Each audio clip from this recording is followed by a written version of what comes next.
Like and subscribe my channel and press the bell icon for latest update.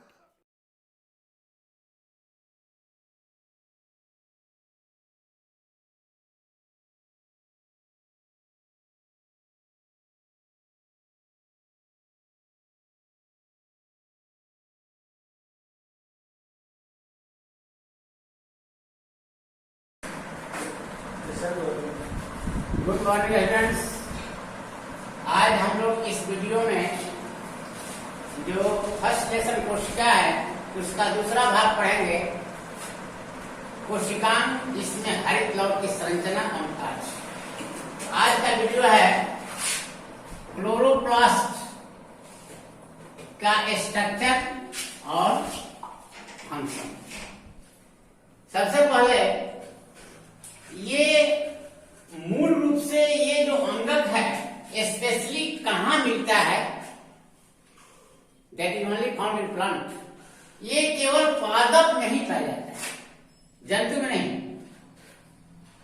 जंतु कोशिका के अंदर ये अंगक नहीं पाया जाता।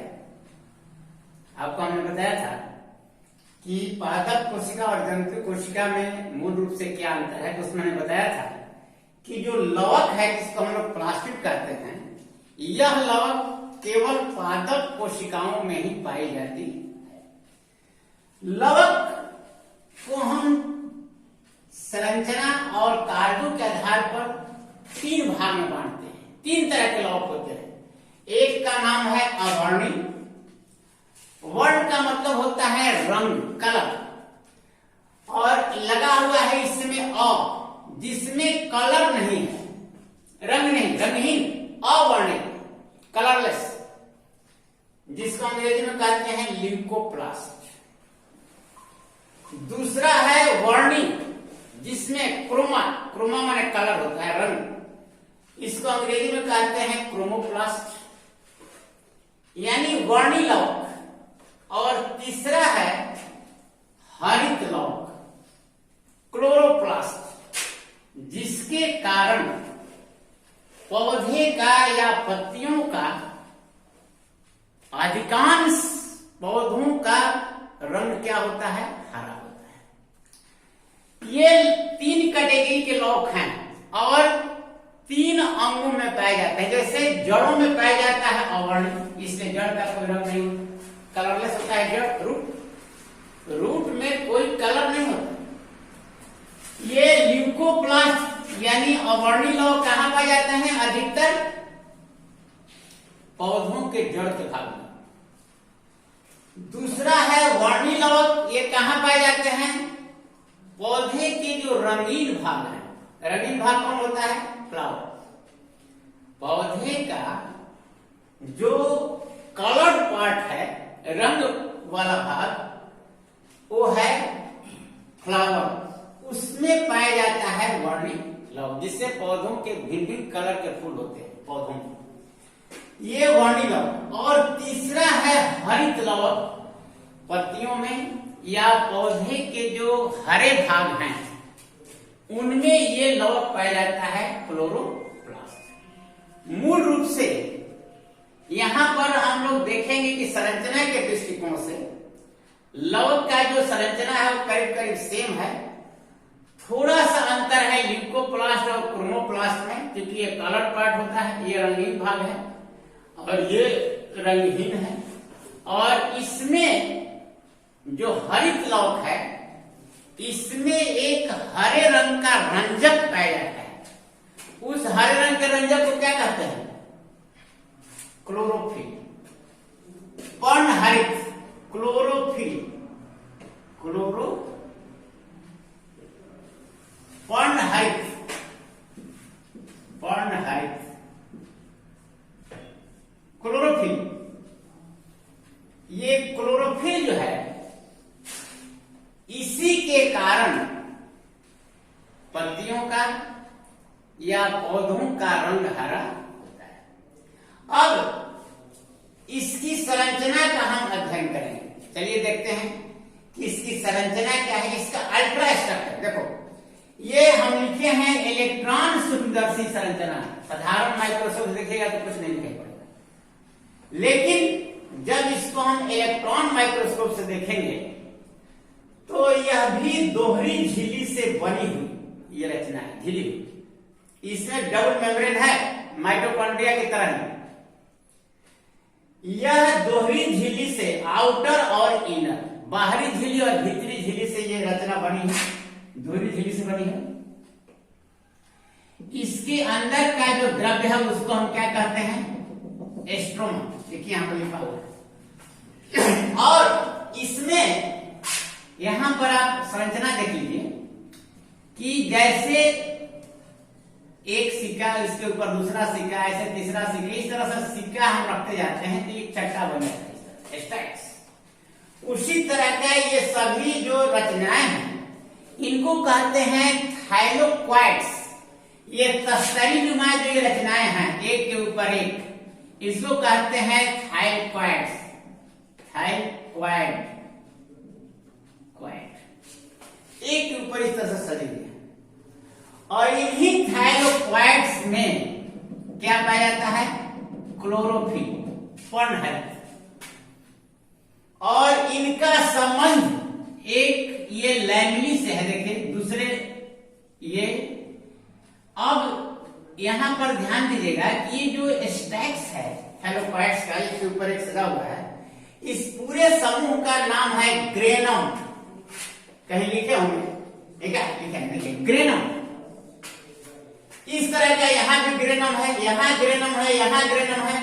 और यह ग्रेनम एक दूसरे से ये पटलिकाएं द्वारा जुड़ी हुई, उसको कहते हैं ग्रेनम लैमिनी। देखिए एक ग्रेनम दूसरे ग्रेनम से यहाँ जुड़ा हुआ है, इसको क्या कहते हैं, ग्रेनम लैमिनी और एस्ट्रोमा लैमिनी। ये एस्ट्रोमा लैमिनी द्वारा ये एक दूसरे से ग्रेनम जुड़ा हुआ, इसका नाम है एस्ट्रोमा लैमिनी। एस्ट्रोमा में ये लैमिनी है और ये ग्रेनम, ये सारे ग्रेनम जो है एक दूसरे से किससे जुड़े हुए हैं, एस्ट्रोमा लैमिनी से। इसके अंदर का जो एस्ट्रोमा है इसमें खूबी है, देखिएगा मेन चीज याद रखेगा कि इसमें भी अपना डीएनए है, ध्यान देगा, और इसमें अपना राइबोसोम। इसमें डीएनए और राइबोसोम पाए जाते हैं, किसके तरह, माइटोकॉन्ड्रिया के तरह। याद रखना है कि क्लोरोप्लास्ट और माइटोकॉन्ड्रिया ये दोनों ऐसे कोशिकाएं हैं जिनमें अपना डीएनए पाया जाता है। बहुत इंपॉर्टेंट चीज है, इनमें अपना डीएनए है और इसके अंदर का जो ये एस्ट्रोमा है, जो द्रव्य है। अब यहां पर देखना है कि इस लैमिनी में जो ग्रेनम लैमिनी है इसमें एक रंजक है। कौन सा रंजक है, जिसको कहते हैं क्लोरोफिल, पर्णहरित। और इस पर्णहरित में क्या पाया जाता है, मैग्नीशियम। ध्यान देना, जैसे हीमोग्लोबिन में पाया जाता है आयरन, उसी तरह से इसमें क्या पाया जाता है, मैग्नीशियम। तो ये पर्णहरित के कारण इसमें खूबी है कि यह सूर्य के प्रकाश को क्या करता है, सूर्य प्रकाश को ट्रैप करता है, खींच लेता है। और यह कार्बन डाइऑक्साइड और जल के द्वारा क्या बनाता है, ग्लूकोज और ऑक्सीजन गैस निकलती है।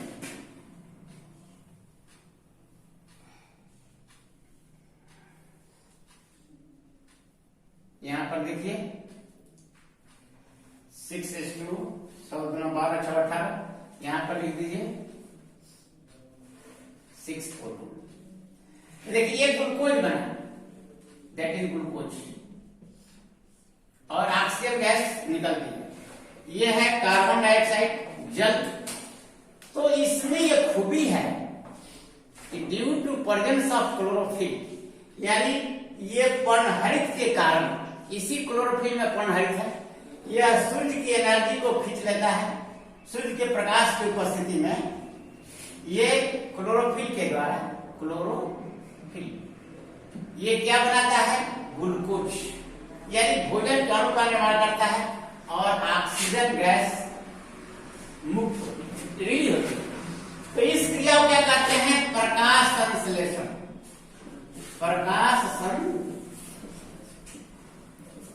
प्रकाश संश्लेषण की क्रिया किसके द्वारा होती है, इसी क्लोरोप्लास्ट के द्वारा। यानी पौधे इस क्लोरोफिल की उपस्थिति में ही भोजन के अणुओं का निर्माण करते हैं।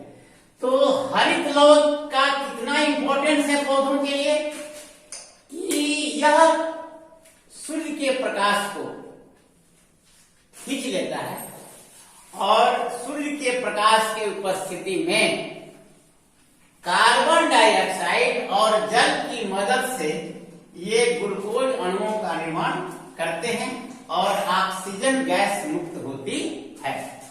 तो यहाँ पर आप देखिए कि लवक जो है ये 3 प्रकार के हैं, अवर्णीय, वर्णीय और हरित लवक। इनका जो फंक्शन है अवर्णीय लवक में कि ये भोजन को स्टोर करता है, बहुत से जड़ हम लोग खाते हैं जैसे मूली, गाजर, ये यहाँ पर भोजन स्टोर करता है। ये वर्णीय लवक फ्लावर का रंग प्रदान करता है जिसमें पॉलिनेशन क्रिया होती है। और हरित लवक क्या करता है, हरित लवक मुख्य रूप से पौधों में भोजन बनाने के लिए उत्तरदायी होता है, रिस्पॉन्सिबल होता है, क्योंकि इसमें एक हरे रंग का रंजक पाया जाता है जिसको कहते हैं क्लोरोफिल, पढ़ाई। और due to presence of chlorophyll the green plants are able to make their own food. यानी इसी क्लोरोफिल की उपस्थिति के कारण ही जो हरे पौधे हैं वो क्या करते हैं, भोजन बनाने में सक्षम होते हैं, क्योंकि इनके अंदर जो हरे रंग का ये रंजक है, ये जो लैमेली में पाया जाता है, इसमें सूर्य के प्रकाश को ट्रैक करने की क्षमता होती है, ये खींच लेता है। जैसे सोलर प्लेट आप देखिएगा जिसमें सिलिकॉन बोरान के अणु होते हैं, जिसमें कैपेसिटी होता है कि वे सूर्य की ऊर्जा को खींचते हैं। यहाँ पर देखिए यही क्लोरोफिल की उपस्थिति में पौधे क्या करते हैं, सूर्य की ऊर्जा को, रेडिएंट एनर्जी जो कहते हैं, विकिरण ऊर्जा, the sunlight, solar energy that is converted into chemical energy, ये ग्लूकोज के अणुओं में संचित हो जाती है। यही हम लोग खाते हैं तो हमें ऊर्जा मिलती है। कैसे कि पौधे वायुमंडल से कार्बन डाइऑक्साइड लेते हैं, अपनी जड़ों द्वारा भूमि से पानी लेते हैं, सूर्य के प्रकाश में इसी क्लोरोफिल के कारण ये सूर्य के प्रकाश को खींचता है। ऐसे प्रकाश संश्लेषण क्रिया बहुत डिटेल से आप पढ़ेंगे 10th क्लास में, जिसमें लाइट रिएक्शन और डार्क रिएक्शन होता है।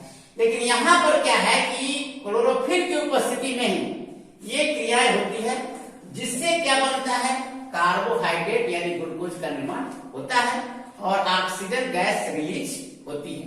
तो पौधों में एक विशेष प्रकार की जो क्रिया है जिसे कहते हैं फोटोसिंथेसिस, प्रकाश संश्लेषण, यह होता है इसी क्लोरोफिल के कारण। इसी क्लोरोप्लास्ट में ये क्लोरोफिल पाए जाते हैं और इनका मुख्य फंक्शन है कि यह सूर्य की ऊर्जा को खींच करके कार्बन डाइऑक्साइड और जल की मदद से ग्लूकोज के अणुओं का निर्माण करते हैं और ऑक्सीजन गैस वायुमंडल में मुक्त होती है, जिससे क्या होता है कि ये पौधे हमारे वातावरण को शुद्ध करते हैं, यानी वायुमंडल में ऑक्सीजन की मात्रा को बढ़ाते हैं और कार्बन डाइऑक्साइड क्या करते हैं, अवशोषित करते हैं, लेते हैं।